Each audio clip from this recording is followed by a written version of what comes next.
So welcome, Dr. Christine Schaffner. Thank you so much for being here with us. Oh, it's so lovely to see you. I've so enjoyed connecting with you, and thank you for having me here. Oh, you're very welcome. So you're going to be sharing with us today all about detoxing our bodies and the importance of detoxing for healing our bodies. So for people that don't have an illness, it's great because it's just great for your health, vitality, and energy. For people who are experiencing illness, whether it's chronic or acute, no matter what it is, detox is a really important part of understanding how to support the body to heal. So I'm really excited to have you here as an expert with your naturopathic background and everything that you do. And you help obviously a lot of people who have had long running chronic illnesses, right? Yeah, I'm a naturopathic doctor, and I've been practicing for a little over maybe 10 and a half years now. And I really specialize in seeing people who are chronically ill. So people who have seen a lot of doctors, tried a lot of things. And I also, really love taking what I've learned from that community and also sharing those themes and those patterns so people can also prevent, Mm. those things from coming up in their own lives or in their own family lives. And there is this theme, Bernadette, about detoxification. I believe is really a lifestyle and not only a therapeutic modality that we need to, of course, treat intensively. And people who have conditions, we have to, come up with these detox protocols. But I think in the end, our health is kind of this equation on how well we are able to eliminate our environment. And unfortunately, our environment is, increasingly more, I hate to use the word, but it is toxic. We know from 2005. So,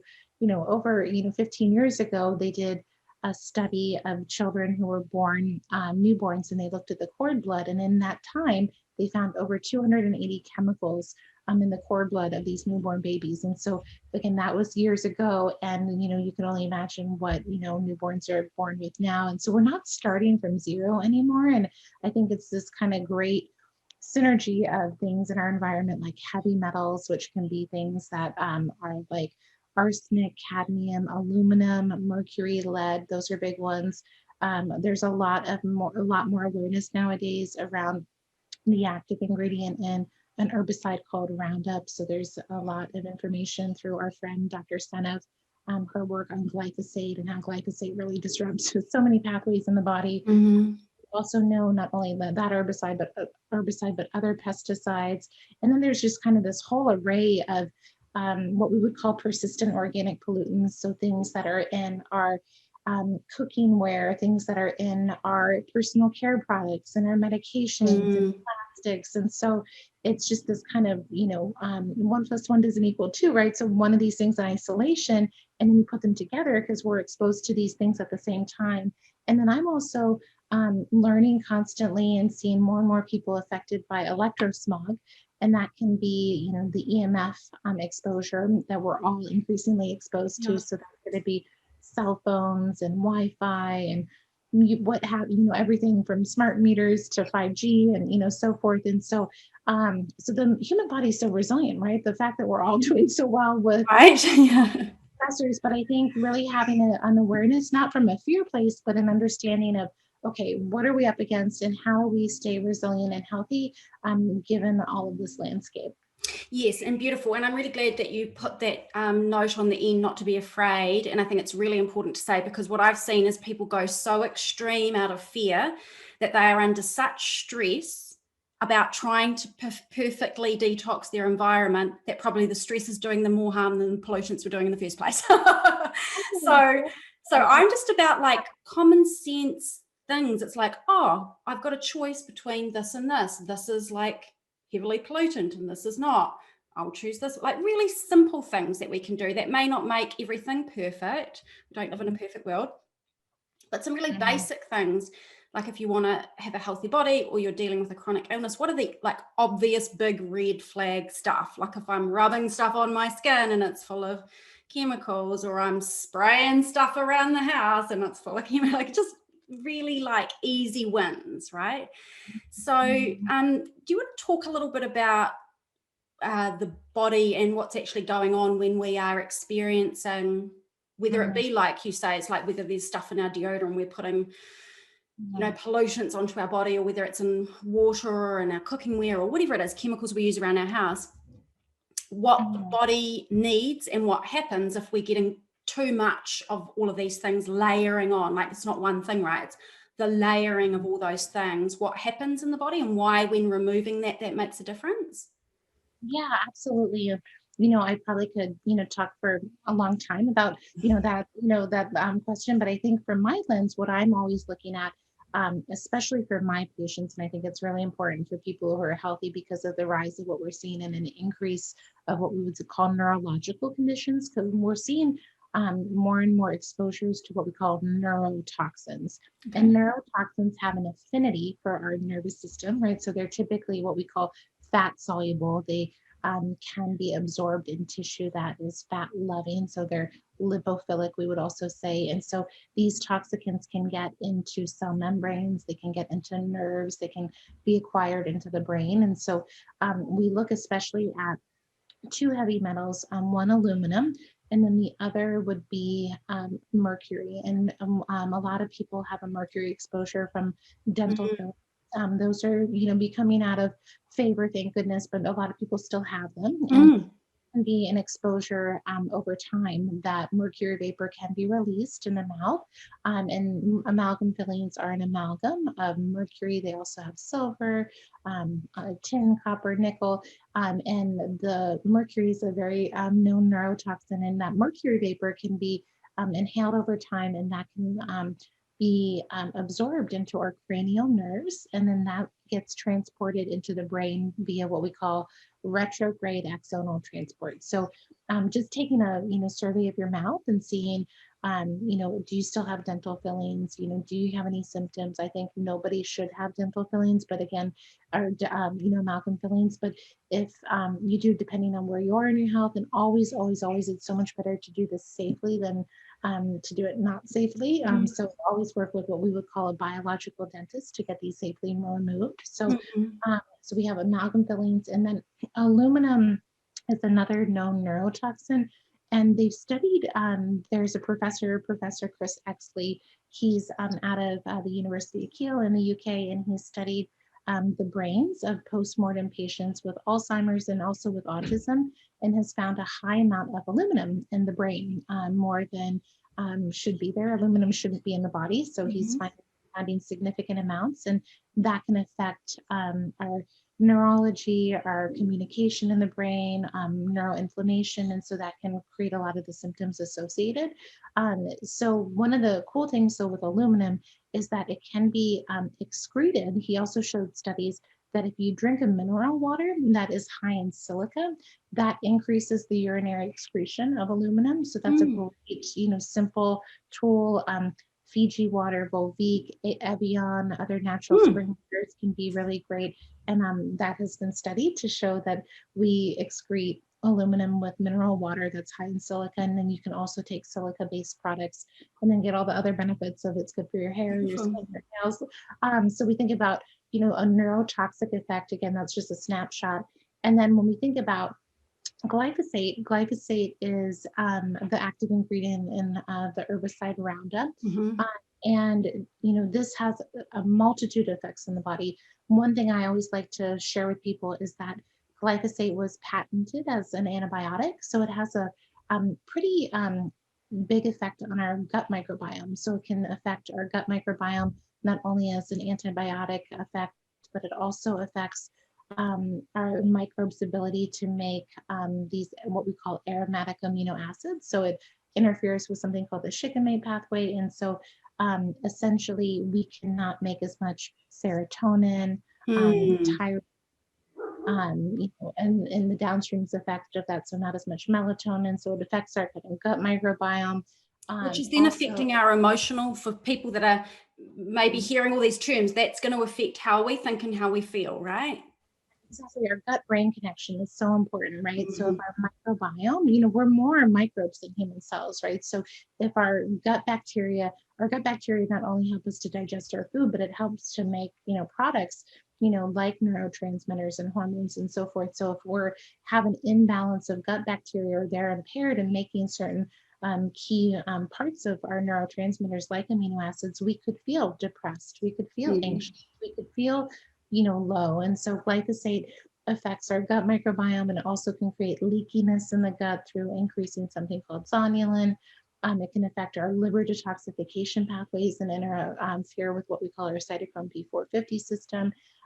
It's also a mineral chelator, so we can be nutritionally deficient. And a big part of detoxification is, when we think about biochemistry, biochemistry is all about moving things forward and backward, and depending on if we have enzymes in the right amount and if we have cofactors that are kind of lock and key in making those enzymes work. And so those are typically our trace minerals, like zinc, like magnesium, like the B vitamins. And so, we're just in this very nutritionally depleted time, with our soil and the effects of these herbicides. And so, so it affects us kind of nutritionally as well. So those are some things we think about: neurotoxicity. We think about glyphosate's effect on our liver and our microbiome, our nutritional status. And can I just also Sure. just in that point, because I know you're going to go some fabulous places with this, with the glyphosate. And so I'm sitting here thinking, if I'm listening to this, I'm like, well, I don't use glyphosate, Dr. Christine. So like, it's okay. It's like glyphosate on the fields and the soil and the food, and we go to the supermarket and we buy the food and we eat the food, right? So with people who are thinking, I don't use those things, I don't even know what that is. It's a systemic societal issue, right, on the planet, is what you're saying. Yeah, and I think it's a great point, because it's like, I definitely want people to feel empowered and make lifestyle choices that are going to be the most health promoting for your lifestyle. But there's just a factor that you kind of have to come to terms with. Like, we're on the human, we're all on the planet, we're having a human experience in this time in the planet. There's a lot of things that are outside of our control that we're exposed to, even if we do everything right. And so I, have patients who eat, clean diets, don't eat any non-organic food, they don't eat GMOs. And, we do a urine test for glyphosate, and they have glyphosate in their body, and they're like, what? How did that happen? And it's just, I'm just like, it's all good. We're going to treat it, but it's just kind of part of it being so widespread in our environment. Yeah, exactly. And it's not, we don't need to be afraid. We just want to be empowered. And amongst this ride called life, with all of this crazy stuff going on, I can make my choices, and I just make the best choices I can, to a point where it feels empowering and not stressful and another long list of things to do, but just some really simple things to be like, let's be aware. Let's not bury our head in the sand, that when we spray perfume onto our things, or deodorant under our arms, or we put something in our mouth, let's just be consciously aware that that may not be the ideal thing to be utilizing. I mean, those are just examples that I know, because my naturopath on my healing journey, while mine wasn't a life-threatening challenge, it was a chronic long-running thing, and she really taught me about, if you want your body to heal, you have to give it space to heal. And all these other things are creating a constant extra job for your body to have to deal with. So let's just remove those things and create a bit of terrain, I guess, is what the same thing as what you're talking about, and healing the gut and all those things that just allow the body to function better. So do you want to talk about the lymphatics? Because I know from your work that you talk a lot about that, and some people will be like, lymph what? What is that in my body? What's its job? And why do we need to detox to support it? Yeah, absolutely. And I love what you mentioned, because I do come from that premise too, that the body is innately intelligent and knows how to self-regulate and heal, and we just have to give it space and time and remove the blocks to healing, right? And so this toxic soup is one kind of just awareness that we just need to support the body in.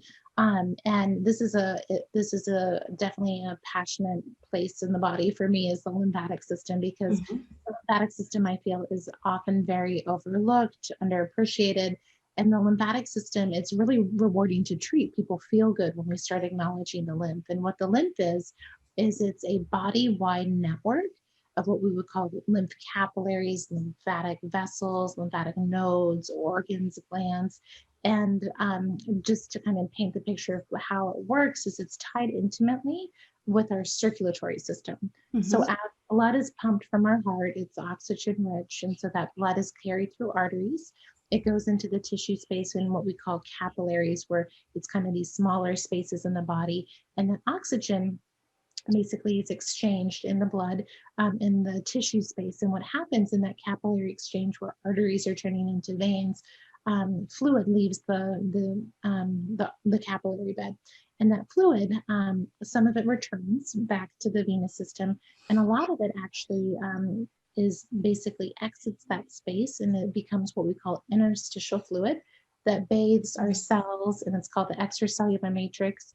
And this is just this, again, not only like structural space in between the cells, but this is a fluid space, which also, this is where toxicants can hang out too. So toxicants can have an affinity for different proteins in the space. Many of your listeners have probably heard of collagen.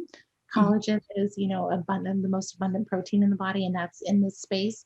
And so that fluid bathes this extracellular space, and then it gets drained into what we call lymphatic capillaries. And then those make their way back to our circulatory system and encountering our immune system and lymph nodes. And it's this, what we would call waste clearance system, because the fluid is getting rid of toxicants that are in that space. And it's also what I would call an immune surveillance system. So anything that our body encounters, whether it be a virus or another antigen, we can share it to our immune system through this fluid network. And then our body has the chance to have an immune response, right? So it's this intersection between detoxification and our immune system. And then in our worlds, we obviously value the energetic body and the emotional body. And I see clinically, and then I have had people that I look up to kind of share kind of how this space, this fluid in this space, especially around what we call the collagen, there's structured water, structured fluid around that, those proteins. And there's a biophysicist, her name is May-Wan Ho, and she's passed away, but she did all this amazing work studying like consciousness is kind of in that space in the body. And she also looked at how collagen can be the explanation of the acupuncture meridian system, because of it's this like fiber optic network in the body that carries electrons and light and all of these things. And so not to go down that rabbit hole, but my mind's just like, I know, amazing. So it's like, so moving the lymph, acknowledging the lymph really helps our emotional body. It helps us to detoxify, and it helps our immune system work. And why I think it's often overlooked is because people often think, okay, you have to have like lymph nodes removed to have like kind of lymph congestion, or you have to look big and swollen, which it can happen. That can be lymphatic, stagnation. But often it's like if you have stagnation in this tissue space, you're not always going to, it might translate into pain or, tension in the body, or, even allergies, or, other things that you wouldn't think are related to lymphatic congestion. And the lymph system, unlike the circulatory system, from what we know now, really relies on our movement. It doesn't have a pump like the circulatory system. So it relies on, you have to have good blood flow to have good lymph movement, and then you really move in your body. And that's why a lot of lymphatic therapies can be dry skin brushing, walking, jumping up on a trampoline. Yes. So what I'm hearing from you is, in summary, is that the lymph system is going to support the emotional body, detoxification, our immune system, which all directly supports our feeling great in daily life, physically as well as emotionally. And if that lymph system is stagnant or congested, we're going to have problems. And moving it and getting blood flow is critical. So the obvious tips for supporting some no-brainer things that people go away and do right now are things like you've just said, right? Yeah, absolutely. And I think the other point too, I'm sure a lot of your audience have done like these wonderful experiences, right? Like maybe they have these like breakthroughs energetically or emotionally, do meditative work or yoga or, a workshop. And sometimes because all of these things are connected, I often do lectures on the intersection between toxicants, trauma, and pathogens. And as we kind of move one, we can create movement in another. So I see clinically, my patients teach me all this all the time. So once you kind of have this big emotional release, you can start, your lymph can start moving, and your detoxification pathways can start moving. And then you might, have what we would call a healing crisis or an aggravation because of, essentially you're creating movement, and then your body knows how to detoxify. And if you're not ready for that, you could think, oh, I'm feeling worse. But if you can do things to move your lymph or get hydrated or do what we would call binders, you quickly get out of that, but just to understand that connection. Anything else other than that for the lymph system? Yeah, there's movement there. If people want to get more, involved, There's different herbs or different topicals to use. I think even being in the infrared sauna, infrared helps to move the Mm, water in your body by structuring the water. So that can be very helpful. Different light therapies can be helpful. There's a huge toolkit depending on where you are. If you're healthy and well and just kind of want to start moving the system, walking, rebounding, dry skin brushing. If you have a chronic illness or a condition, maybe kind of exploring more, topicals, herbals, tools. And then also, if you have a gifted lymphatic drainage practitioner, within your community, then that's always fun to see. Bernadette, I'm just putting this together. I have a piece of equipment at my office called the Flow Presso, and actually developed by a woman from New Zealand. Her name is Desiree Desponge. I have to connect you to, and okay, she fabulous. pathologist. That would be really fun. You guys could get, Yes. you should get in there, and you would love that. But she has this compression suit that has infrared and PEMF, and it works really well for Oh, my people. wow. Wow. Technology and innovation, isn't it amazing?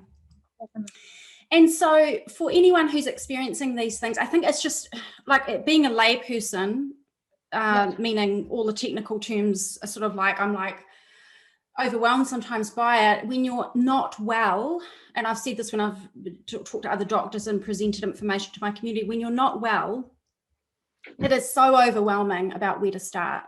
So overwhelming. And for everything that I've been through, the naturopathic approach and the approach of my body is innately intelligent and knows how to heal if I will give it the conditions that it needs to do so.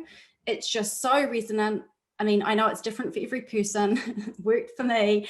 All of your work resonates. I mean, I've tuned into some of your summits, and I know we're going to put a link with this video to your current summit that you're doing. It's only on for a few more days, isn't it? Can you tell us a little bit about that? Because these kind of insights that you're sharing are so far beyond conventional medicine, and bless conventional medicine and everything it does for us, and also let us factor in this whole other aspect, which is a lot of the work that you do. So thank you for your amazing work. And do you want to tell us a little bit about this current Yeah. summit? Oh yeah, thank you so much. And I love doing these educational events in the form of summits, and they're really fun. I get to learn so much and then share information about things that I'm really excited about. And so this whole idea around the body electric, it's actually my second body electric. So we're calling it Body Electric 2.0. I just wanted to really explore and have this conversation of, we're more than just biochemistry, that we are energy, that we have this bioelectromagnetic nature, that we're light beings, and there are all these ways to access and acknowledge that, and therapies to help heal our bodies utilizing these principles. And so I did 47 interviews, and I got to speak to people like Dave Asprey about biohacking, and Dr. Christiane Northrup, and she talked actually about energy vampires and people who kind of take our energy, and how can we acknowledge that. Lynn McTaggart, she has a wonderful book around the power of intention, and I've been doing Intention Circle for about a year now in my own life, and it's just been so rewarding and so Awesome. supportive, and it's just like a really empowering, principle to connect with, that we heal more when we intend for another person in a group, and so I think that's just really powerful. Dr. Sue Morter, she's a chiropractor in training, but she's this beautiful woman who wrote a book called The Energy Codes, Love and her she work. walks breath work. Yeah, I love her work too. And then we do a lot around sound and light. And so I had Eileen McCusick on the summit, who talks about biofield tuning. So finding basically dissonance in our biofield using tuning forks, and then helping to create coherence in our biofield using sound. So it's really fun, her work. And I have a number of other people talking about sound. I got to also talk with the inventor of color puncture, which is using light and light applied to acupuncture points. So Dr. Peter Lindau is a German naturopath. And then we have like a whole day on water, because this whole water conversation, right? What to do with water. So we have Dr. Pollock talking about structured water, and then we have Dr. Cowan talking about that we're just, beings of structured crystalline water. And then Gina Bria talks about her work with structured water. We have hydrogen water, deuterium depletion water. So if you're kind of want to go down that water water hole. Oh, just reminding me of Masaru Emoto's work and with water and the research studies. And it's just so important, right? And what I'm hearing and constantly reminded of is every day I wake up and I say, I'm not just my mind, I'm not just my body. There's so much more to me and to every other person. If we don't honor that, like, it's actually measurable, right? So all these things we're talking about, light healing, sound healing, the electrical field that is our body and extends well beyond our body, all these things are now measurable. And what I love about the work that you're doing is the people that are coming on have got such a depth of expertise, and there's studies done and information about this. And it's when we understand that, if you are at your wit's end and at the end of your tether trying to heal and nothing is working, and you've been down that path of the conventional approaches, it's not the end of the path. There's this whole beautiful, very effective area of healing that is honoring our body electric, if you like, as you call it, right? So awesome. So we'll put a link with this video so that people can go out and find out about that. And again, if you're interested in healing around water, healing around light, healing around the electro field of our body, sound healing, anything like that, some of the experts that you've got on, I just love their work, so I will be tuning in. And also, how can people connect with you if they're interested in because like you do lots of these awesome summits that are around healing, so other summits, but also if people wanted to get private clinic care for chronic illness, how do they connect in with you? Oh, thank you. I have a website, drchristineschaffner.com, and then my clinic is called imminencehealth.com, and we do in-person care, which I love, and then we also do telemedicine. And depending on what state, or if you're out of the U.S., I can do telemedicine, no problem, with you. So that's great, and we can do a lot of the work that we do in person, also remotely as well. So we have kind of fine-tuned that over the last year with travel being so restricted. And so I work with an amazing team, and it's been such a joy to treat the patients that I serve. Beautiful. I love your energy and your wisdom combined. And I think if we have a sort of takeaway as somebody listening to you talk, it's that our body is innately intelligent. It can heal. We don't have to be afraid of all of these intense things that are going on. Everywhere we look, someone's saying, don't do this, don't eat that, don't touch this will make you sick. And it's too much. It's so overwhelming. But if we just say, what are the simple things I can do? What are the simple things I can remove that I know probably aren't great for me? And what are some simple things I can do, like moving my body and getting my lymph system moving, and simple things, like you said, around drinking mineral water and just different little things like that that can really help us. And then if we're chronically ill, we can look into these, wanting to heal from something that's not responding to other treatments, we can look into these alternative therapies that yourself and your awesome peers and colleagues are doing in the world. Oh, thank you. Thank you so much for being here. Yeah, no, and I love the work that you're doing, and thank you so much for the invitation. And it's just so much fun having these conversations with you. Beautiful. Thanks, Christine. Thank you.